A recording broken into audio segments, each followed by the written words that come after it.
Well, good morning, ladies and gentlemen. Sorry we're getting off to a little late start here, but it's a fabulous day at Heritage. We have the opportunity to have the Secretary of the Air Force with us. Over the course of the next 5 or 10 minutes, we're going to, well, actually much briefer than that, we're going to go through an introduction and then have the Secretary come up and give some remarks. And then we'll go through a question and answer session between the two of us. And then the last probably 25 or so minutes, we'll do a question and answer session with the audience. Does that sound like a fair use of our time this morning? If you have a phone, just make sure it's on stun this morning, just to keep it from buzzing in the middle of the session. Our Secretary of the Air Force is an airman from the get-go. She is the third generation of pilots. She went to the Air Force Academy, and she's got an incredible history all the way up to and including 5 terms in the House. And she's here to talk to us about the state of the Air Force and the budget where we are right now and the need for a supplemental. With little more ado, let me introduce you to the Secretary of the Air Force, the Honorable Heather Wilson, ma'am. Thank you. Well, thank you, JV.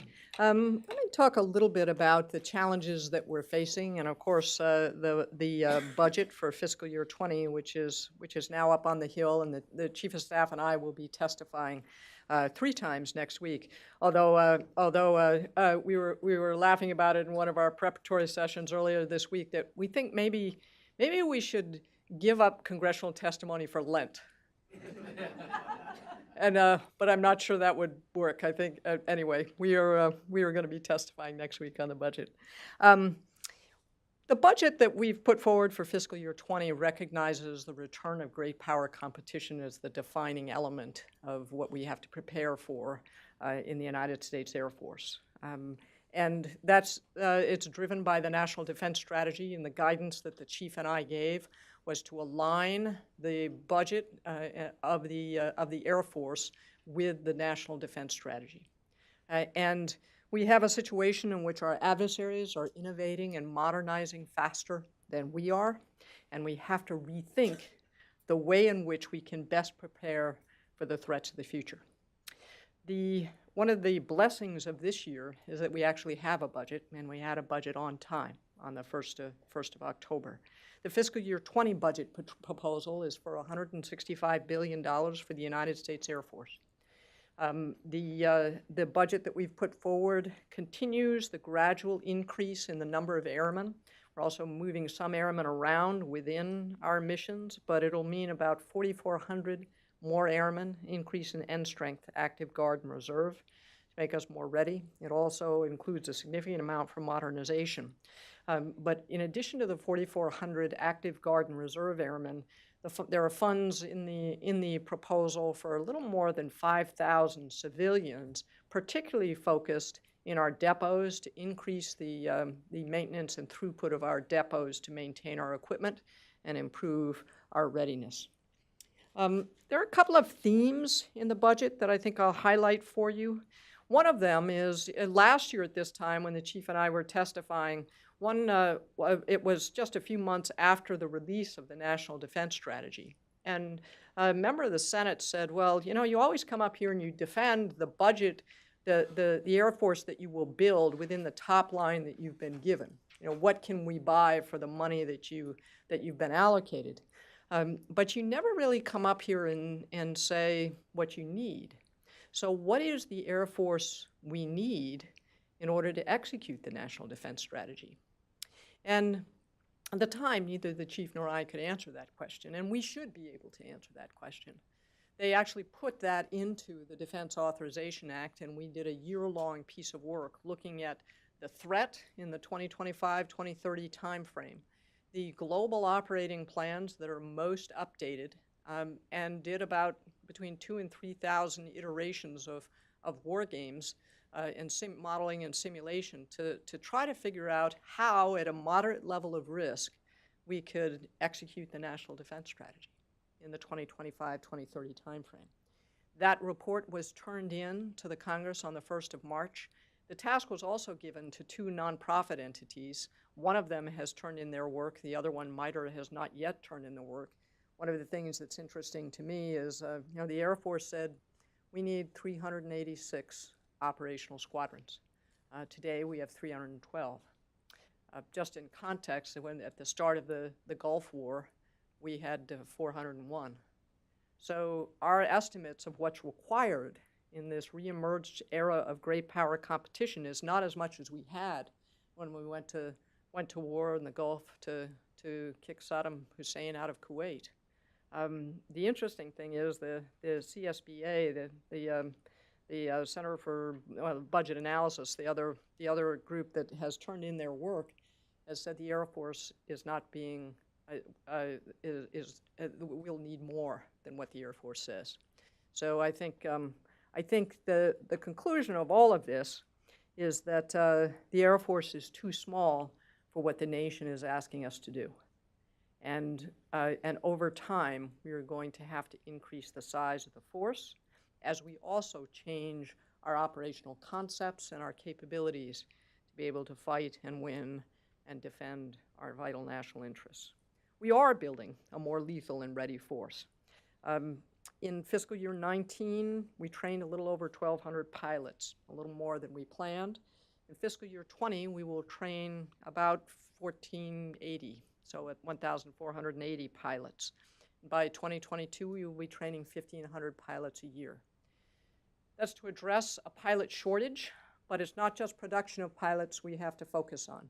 It's the absorption of those pilots into squadrons and their seasoning, and it's a real focus on retaining the pilots we have, not only by trying to get the Department of Transportation and the airline industry to address their increase in need for pilots. We have a national shortage of air crew and pilots, but by revitalizing Air Force squadrons so that anyone in their right mind would stay Air Force because they're part of something bigger than themselves. They have great leadership.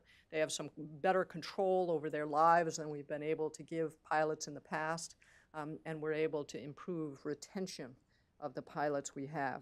If we take those actions, we've got about 60 initiatives on about pilot retention and making squadron life better for pilots, and increase our production of pilots. We project that by 2023, 2024 timeframe, we will have recovered from the pilot shortage.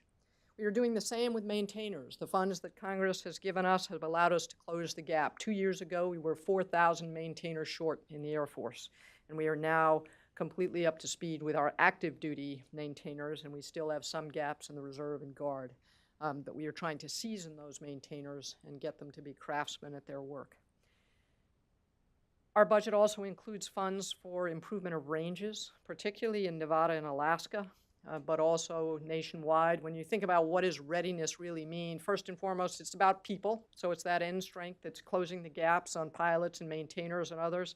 But secondly, it's about their training and making sure there's enough space, they call white space on the calendar, to get the high-end training that's needed, and that we have the training ranges that can simulate the high-end fights that we are likely to be facing or we're guided to face in the National Defense Strategy. We are 15% more ready today than we were 2 years ago, and 90% of our lead units are ready to fight tonight. That is a change. By 2020, our 204 most relevant tactical squadrons will be 80% ready, because we went, that means Category 1, Category 2 levels of readiness. We went through an exercise where we brought together the 50 best people from across the Air Force to focus on readiness and get beyond the kind of hand-waving charts to really understand what do we need to do, where do we need to put the next marginal dollar to recover the readiness of the force. They came up with a plan for us 12 months ago. We've been executing that plan. We just got them back together to do a one-year review and to give us tweaks going forward. They gave us a plan to accelerate the readiness recovery by 6 years by focusing our effort rather than peanut butter spreading the money around the entire Air Force.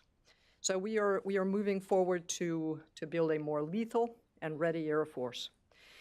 While we're focused on readiness and lethality, we can't ignore the future, and that is to build a future force, but to field that tomorrow's Air Force faster and smarter. The United States Congress has given us some new authorities with respect to acquisition because I think they recognized 3, 4, 5 years ago that the world is changing, that we are facing a rapidly innovating adversary, and we needed to change the way in which we do business. They gave us new authorities to prototype and experiment, take some risk up front in order to reduce risk of programs over the long term. We set ourselves a goal 10 months ago to strip 100 years out of Air Force acquisition programs. 100 years. Now, in some ways, you might think, well, you know, that's kind of a gimmick in a way. If you're waiting for one of those programs and the equipment, it's not so much of a gimmick. But what really is a way to change the culture of acquisition. So program managers know that we expect them to tailor their programs to what they really need. And so 10 months ago, we said we're going to strip out 100 years. In 12 months, we are now at 78.5 years stripped out of Air Force programs to get capability to the warfighter faster. We are not skipping any steps. It's more like buying a tailored suit rather than a suit off the rack. And we expect all of our program managers to operate that way. We have also delegated more authorities. 3 years ago, 75% of the major defense programs that were Air Force programs were actually run by and decisions made by the Office of the Secretary of Defense. That adds a lot of time. Congressional authorities pushed that down. It's now completely flipped. There are only 11 programs that are still held at the OSD level. I have kept no decisions at my level. There's not a program manager in the Air Force who needs to come to get my approval to move forward with their program. Because I know that I don't add any value to those decisions. Our responsibility at the headquarters level is to run the system, to make sure we have absolutely first-class program managers who are well-trained and educated and know what they need to do, and then get them managing their programs, not managing the Pentagon. That is a sea change for the way we're doing acquisition, and we're implementing it across the board. We're also trying to move to get more competition, more businesses involved in providing services and capability to the Air Force. Competition works to keep down prices. We had 4 major procurements in the last 6 months where we made decisions. The TX trainer, the next generation trainer for our aircraft, the replacement for the UH-1 Huey helicopter, the GPS-3 satellite system, and competitive launch services for space. In those 4 programs alone, they were very competitive procurements. And in those 4 programs alone, the Air Force saved $15 billion from the independent cost estimate because of robust competition. That $15 billion was immediately turned back into budget available to improve the readiness and lethality of the Air Force. Competition works to keep down prices. And we're changing the way we do business with small businesses. You know, we found that with some of our smallest businesses, like our Small Business Innovative Research Grants, which are really important for next generation capabilities, we were taking 180 days to do a contract with an we were required to spend $660 million a year in Small Business Innovative Research Grants. If it takes 180 days is forever for a small business. It's completely unacceptable. So we started driving down the time. We got to about 90 days and we said, okay, we're kind of at the limits of what the system as it's currently designed can do. What if we broke this system? Is it possible to do a one-page contract in 1 day and get a progress payment the same day? We worked with the lawyers and we found a way to do it. And then we said, and we tried it out. And then we said, okay, let's do something really different. Let's put out some of our wicked hard problems, and not just in the Federal Register, which no innovative company looks at, but on LinkedIn and Google and other kinds of places. And let's ask for no longer than 5 pages in a pitch deck. We had 417 proposals come into the United States Air Force. Of those, we invited 59 of them to come to New York City with government, Air Force program managers and operators, as well as investors, and they pitched their ideas. 51 companies earned an award from the United States Air Force on that day and $8.5 million, one-page contracts, average time to contract, 15 minutes. 15 minutes. The fastest we did was 3 minutes. And thank goodness for U.S. Bank. There's a guy named Scott at U.S. Bank. The way we did this financially was with government credit cards, so the government purchase cards. If you use a government purchase card for more than $10,000, let alone $8.5 million in a single day, you trigger every financial trigger for the U.S. banking system. Scott from U.S. Bank was on the phone with us pretty much constantly to ensure there was no fraud, and that, no, this is really the way the United States Air Force is going to do business. Two funny little moments from that day in those businesses. One of them was a guy who said, gosh, the guy who took 3 minutes to do his contract and get his first progress payment, and he said, you know, it's faster to do business with the Air Force than you can get a beer at a bar in New York City. And the second one was a small business that said, you know, because we get this progress payment today, we're not going to have to take out a bridge loan to be able to do the work you want us to do. It's only 51 contracts, but it demonstrates that we can do business differently and meet innovative companies where they are. We have to change the way in which we engage with innovative American companies in order to get access to the best in the world. And we're determined we're going to do it, and we've shown the way. The good news is my colleagues in the Army and the Navy said, hey, how'd you do that?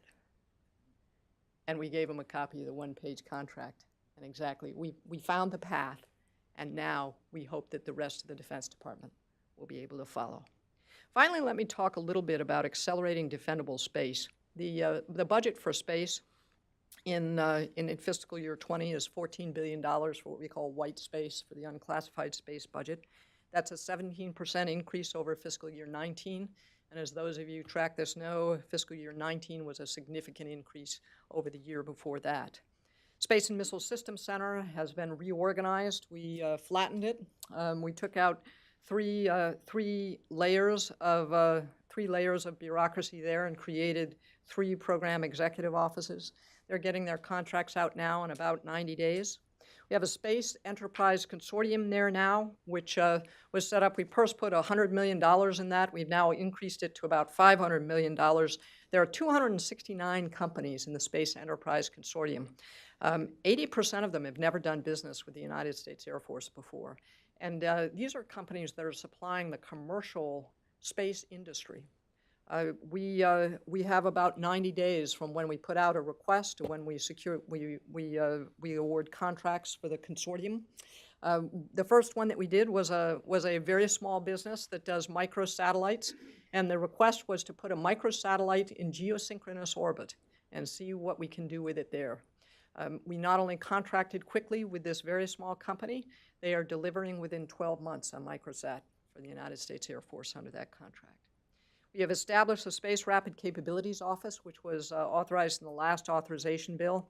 We have handpicked the director of the Space Rapid Capabilities Office, and we have given them their first 3 projects, all of which are classified projects of high national importance that we want to do very quickly and very ambitiously.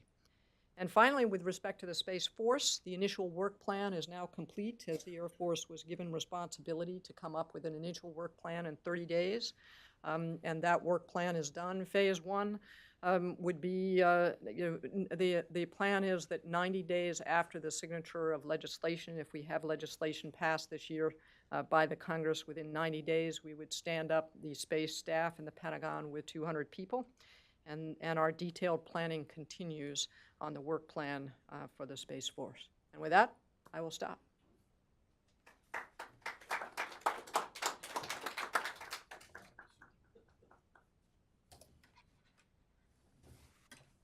Well, those were some powerful remarks, and I'm going to take a minute or two to ask a question, ma'am, if I could. Just 2 days ago, John Henderson, your Assistant Secretary for Installations, came out and said something to the effect of the Air Force has more bills than it has the ability to pay for right now. And that without supplemental funding, something has got to give in this idea. Certainly, some of the weight of that statement that he made was revolving around capacity and building capacity back in the Air Force. And I just want to highlight a couple of things that you said as we go down this, so you can see it on the sides, and the folks on online can see it as well.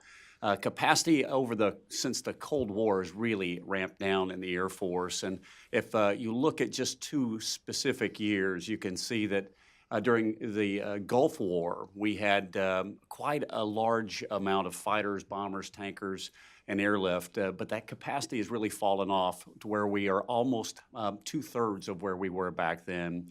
And the Secretary's initiative after those studies in the fall that she mentioned is basically painted here on the board. And when you see squadrons, that may not resonate with you, but if we just pick those 4 areas, in aircraft, you can kind of see that we need 210 more tankers, 182 more fighters, 75 more bombers, and 15, in rough order of magnitude, airlift platforms.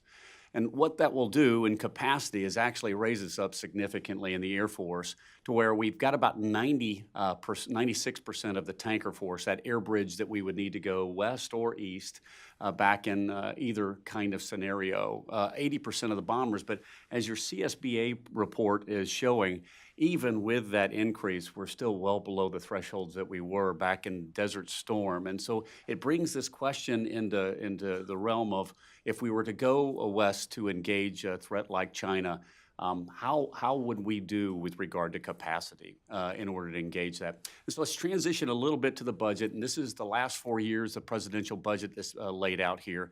And you can see it for the visually impaired. The O&M is at the bottom, personnel, RDT&E, procurement, and then OCO, which we won't talk much about here, is at the top. And over the last 4 years, the Air Force budget has actually increased by 25%, which is significant, at least as if it is enacted the way it is projected to right now.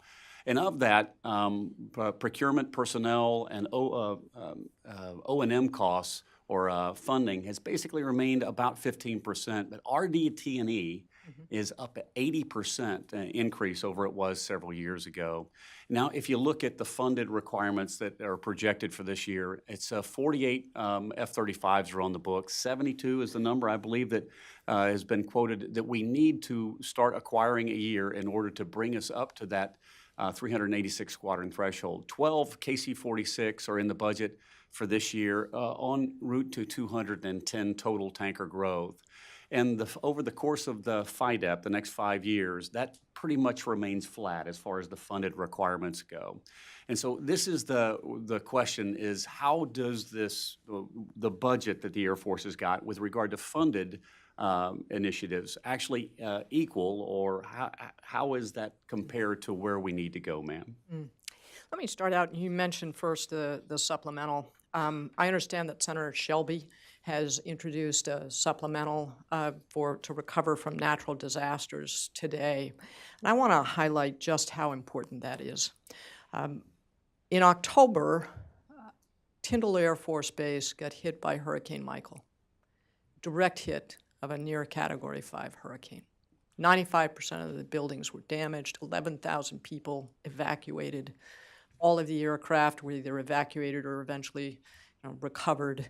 But that was over 5 months ago. Last Friday, I was at Offutt Air Force Base in Nebraska, and a third of it was underwater. We have been recovering Tyndall and trying to reduce additional damage and moving people and moving aircraft and recovering ground equipment for 5.5 months without any supplemental funding from the Congress, which means that we have been taking money from other accounts just to try to cope and get through, and we desperately need the supplemental to recover from the natural disaster that hit Tyndall and that has also hit Offutt. Yesterday, I had to make some decisions. We are now well into this fiscal year. If we don't get a supplemental, we have to live within the budget that we've been given. And we have been robbing from other accounts and kind of cash flowing this within the Air Force to prevent further damage at Tyndall to facilities that are there and to continue operations in displaced places. And yesterday I had to make some decisions about, all right, here we are in March, almost halfway through, they were getting close to halfway through this fiscal year. And so there are 61 projects in 18 states that we have held commitment of funds for. These are not military construction projects. These are facilities, rehab projects. These are operations and maintenance kinds of projects and it's a total amount of over $250 million because the cost at Tyndall is going to be just without any military construction there this year is going to be about $750 million of the cost of that storm. And we haven't even begun to estimate fully what the impact at Offutt is going to be. This storm, if we don't get a supplemental, is going to affect the rest of the Air Force and our ability to operate. We desperately need the supplemental to recover from the natural disaster that hammered Tyndall and Offutt. And so there are other decisions we'll have to make if we don't get the funding by May and by June. These are just the first decisions that I had to make yesterday. But it's 61 projects in 18 states are not going to happen because we have not gotten a disaster supplemental for Tyndall. Now, you also asked about where we are and where the budget is looking forward for the Air Force we need. We put in the Air Force we need report on the 1st of March. Of course, our budget was well underway with respect to it. This is, the Air Force we need is 2025, 2030 timeframe. It is the Air Force we need. It is not constrained by likely funds available or the budget. We think it is a reasonable or reasonably achievable if the country chooses to go in this direction, to continue to pursue the national defense strategy. But it is, the FY20 budget is not heavily impacted by the Air Force we need calculations, to be very honest, because we didn't have it yet. It was really only completed initially with initial outlines in the fall and then the final submission on the 1st of March. But it does tell us gives us a roadmap for where we need to go, mission by mission, airframe by airframe. I have to ask, and I know this is a really hard question, but is any of the supplemental requirements, is that coming from the border wall? No, that's a completely different issue. This is about recovering from the natural disaster, the Hurricane Michael that hit Tyndall, and now the flooding in Nebraska. Okay, great. Well, thank you, ma'am, for answering that. The numbers that you've got up on the chart here, when you and the chief spoke about it in the fall, you talked about all of the increases in aircraft and the acquisition flow from this point forward would be 5th generation platforms. And this year we've actually added 4th generation platforms in the mix, and it looks like that's going to continue over the next several years. What changed? Let's talk a little bit about tactical aircraft. And first of all, the Air Force is all in on the F-35. It is a complete game-changing aircraft. And it is not just an aircraft, it's a information fusion engine. It is kind of the quarterback of any fight. We are going to have a mixture of 4th and 5th generation aircraft well through the 2030s and beyond, potentially.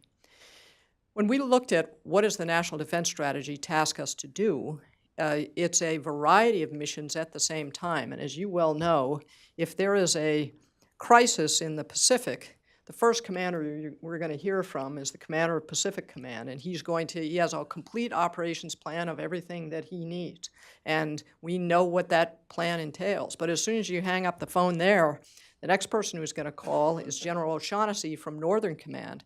Says, look, we're seeing increased, we're starting to flow forces to the Pacific. I need to increase our homeland defense posture, and this is what I need in tankers and fighters and so forth.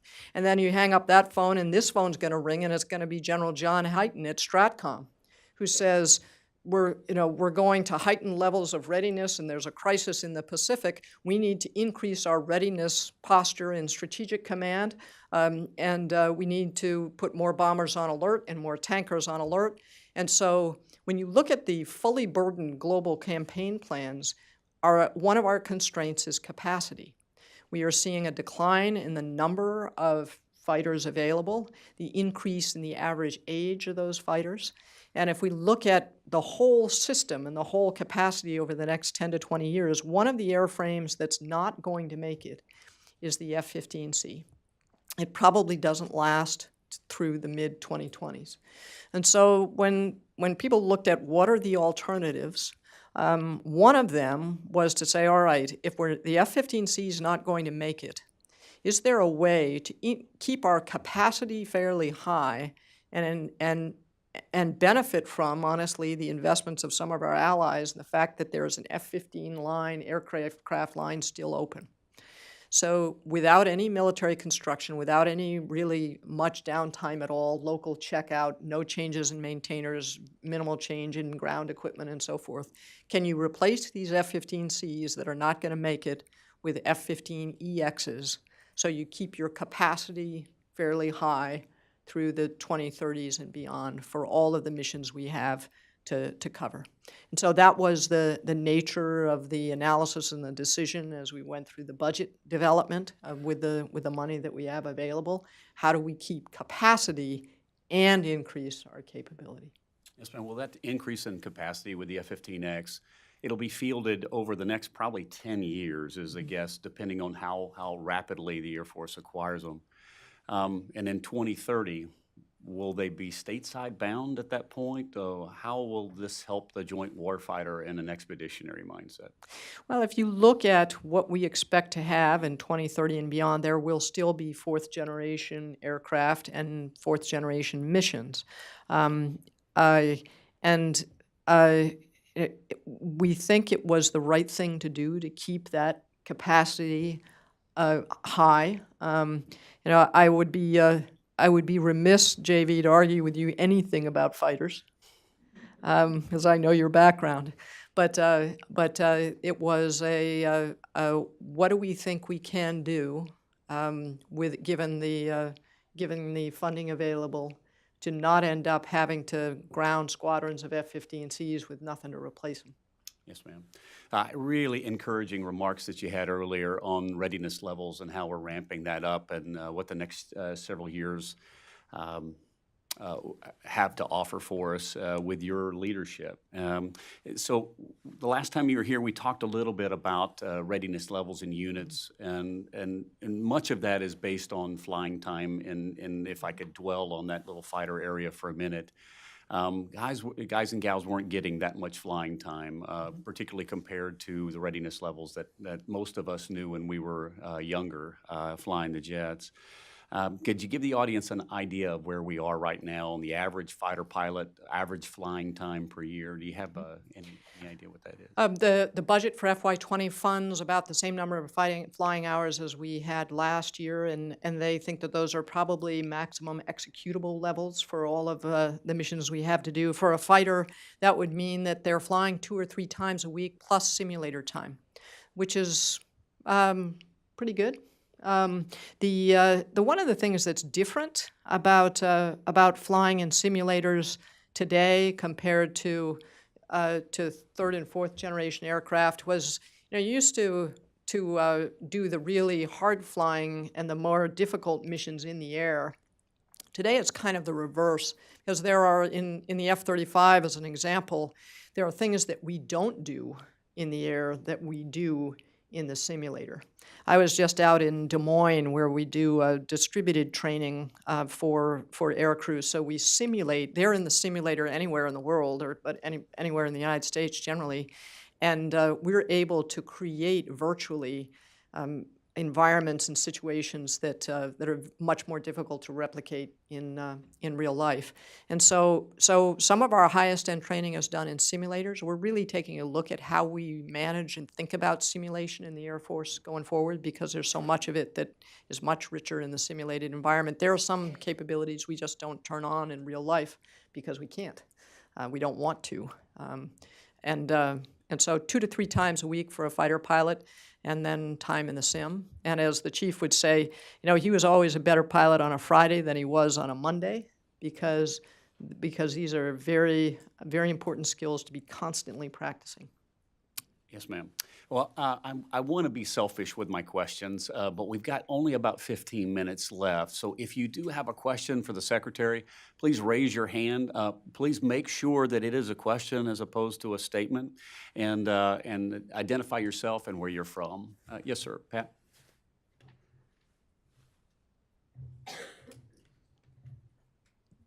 Hi, ma'am. Pat Host from Janes. I want to ask about next generation air dominance. One of the cornerstones, if you will, of any future next generation air dominance system is going to be the use of attritable aircraft in some way, whether that revolves around a fighter jet or some other type of aircraft, or who knows. But one thing about attritable aircraft is, even though the aircraft may be cheap and affordable, the payloads and sensors on these aircraft are assumingly not going to be cheap. How are you going to balance this cost equation when you are developing your concept for this future system? We are, as you know, testing some attritable aircraft and low-cost loyal wingmen and some other things. I think we announced about 2 or 3 weeks ago that we had done a test of one that was very low cost. Let me just give you one. It's not specific to the attritable, but it is just an example of something that we've done recently that kind of gets at this kind of problem.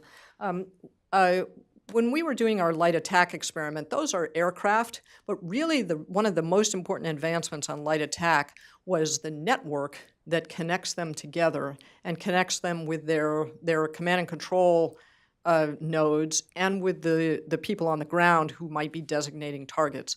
We set ourselves a goal of developing a low-cost, completely exportable, very high-quality network of technology to enable command and control and light attack, sharing network. We were able to do that with mostly commercial off-the-shelf parts, all completely exportable. So we don't have, because that whole project was about enabling our allies and partners. It doesn't do any good to be able to say, well, you can have the airplane, but we won't let you have the command and control network. That came in at a really low price point.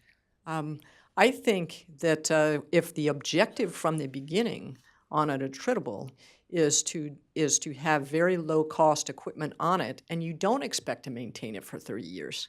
You don't expect it to be, really high fidelity all the time and able to take off and land 150 times in a month or something. It changes the requirement. And so I think we've shown how, with some of the prototyping and experimentation and new authorities, we can move very quickly to do things in a different way. You just have to set up the problem right from the beginning and manage it that way. If I could pile onto that just for a second, Pat triggered something, and you and I talked about your relationship with the other service secretaries and how this is an extraordinary time for the 3 service secretaries to be doing so well.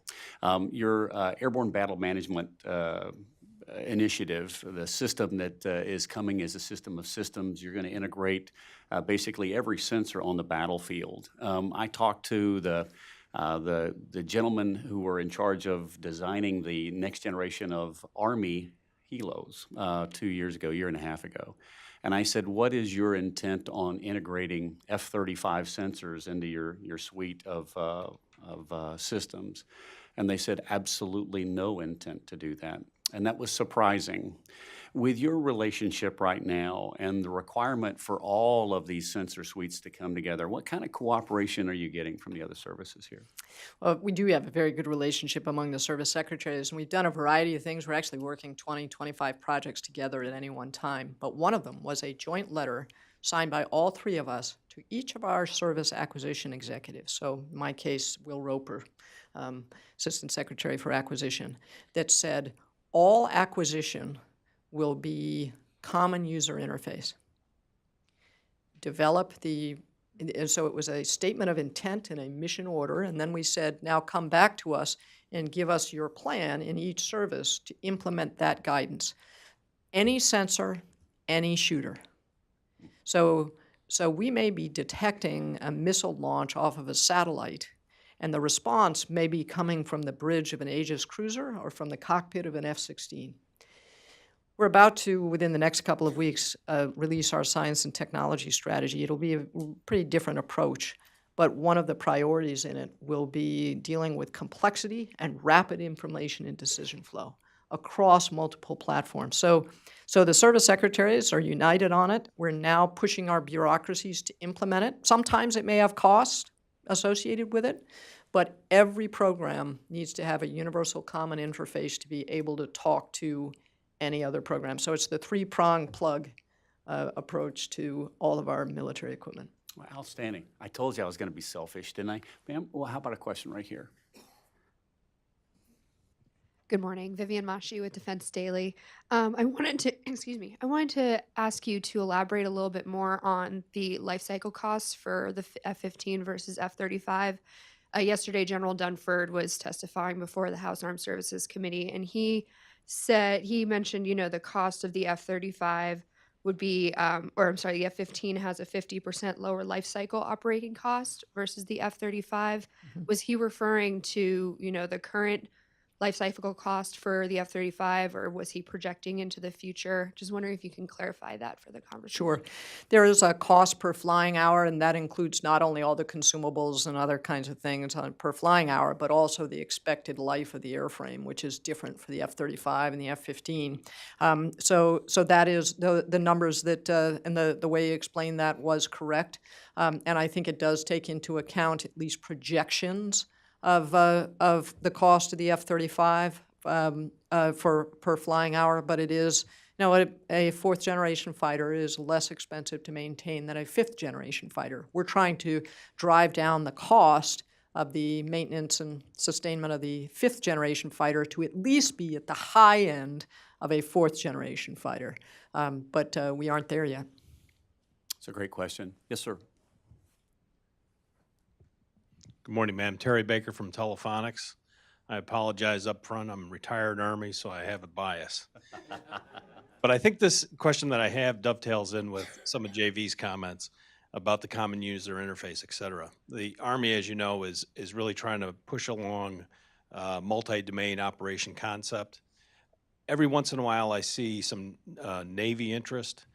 I've seen less Air Force interest in that respect. I was wondering if you could comment on that, of what the services are doing to come up with a common doctrine that may offer some synergy in a budget-constrained environment.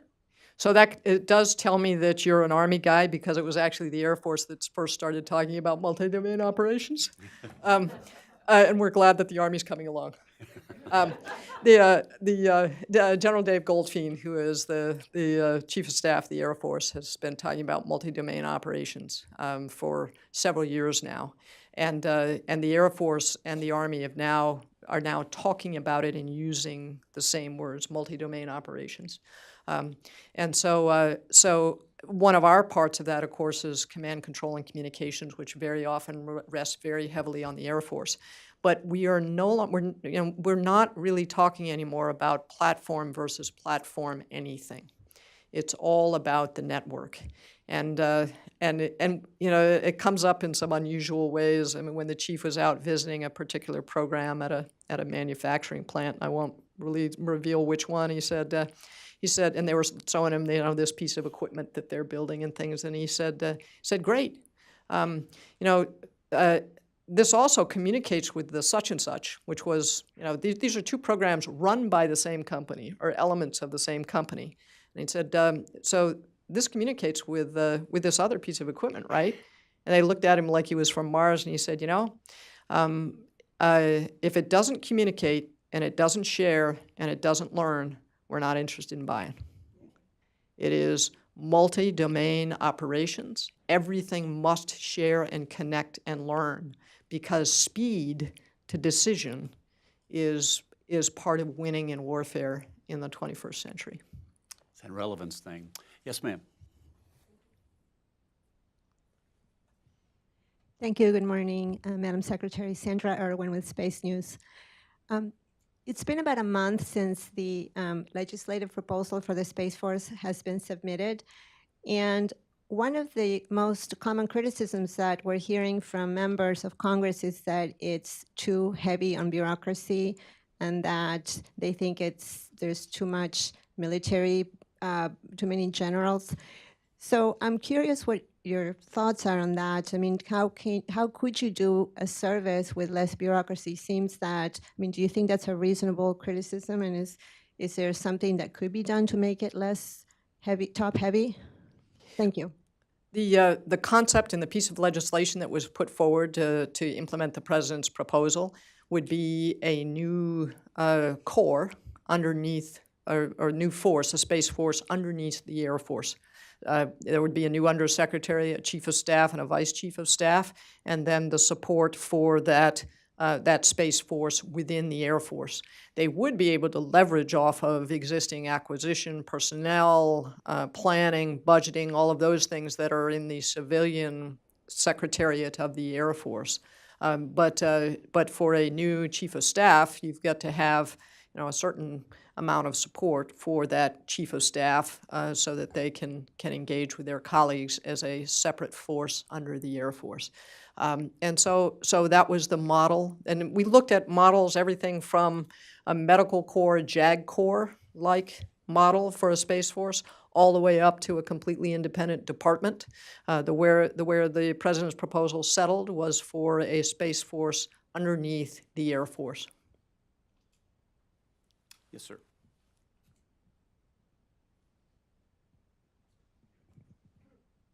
Thank you. My name is Neil Shaban. I'm with the American Legion, and my question was, you have a large demand for recruiting coming up and have had one for some time now.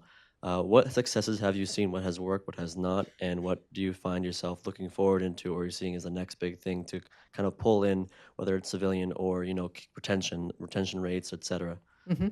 Very good question. Let me, first of all, we've been meeting our recruiting targets. The Army has had a little more difficulty, and for us, they're kind of the canary in the coal mine. If we worry if they're having problems, will we have problems in the future? We have not. So we're hitting our recruiting targets with a few exceptions. We do have, we aren't hitting some of our sub-targets in some small specialty areas. One of them is special warfare, so our special operators, air commandos, and we set up a special recruiting unit to particularly recruit for our air commandos. The second one is cyber, and we continue to struggle to get cyber folks in. So on the active side, we're doing okay. We're meeting our recruiting targets. A little less so in the reserve and guard, but it's a different kind of model there. I would also say that on the civilian side, we're also trying to drive down the amount of time it takes to hire someone into a civilian position in the Air Force. Now, about 300,000 of the 690,000 airmen don't come to work in a uniform. They come to work dressed like you. And so we need to be able to hire. We're all in a war for talent, right? With unemployment hovering at 3 or 4% and a very strong economy, we need to be able to get highly capable people into the United States Air Force, particularly in acquisition, engineering, and science. It's a very competitive world. And so we've done a number of things. One of them is we restarted our summer intern program, particularly for engineers and scientists. To recruit the next generation out of college. We are using the authorities for rapid hiring that we've been given. We just did a test up in Boston where we set up our software factory called Kessel Run. We brought everyone there. So, if you have to do a background check and a urine test and a drug something, and everybody was there. We did a one-day hiring event. I think they interviewed over 300 people for the software factory for Kessel Run and made 60 job offers right there on the spot and brought people in the next day. So if there's talent, we need to be able to move quickly to get the best talent and engage them in difficult problems. And it's as important on the civilian side as it is on the military side. Unfortunately, the secretary is on a very tight schedule today, and she needs to be out the door about 1 minute ago. Would you guys take a minute to thank this wonderful woman for coming in and sharing her time with us today?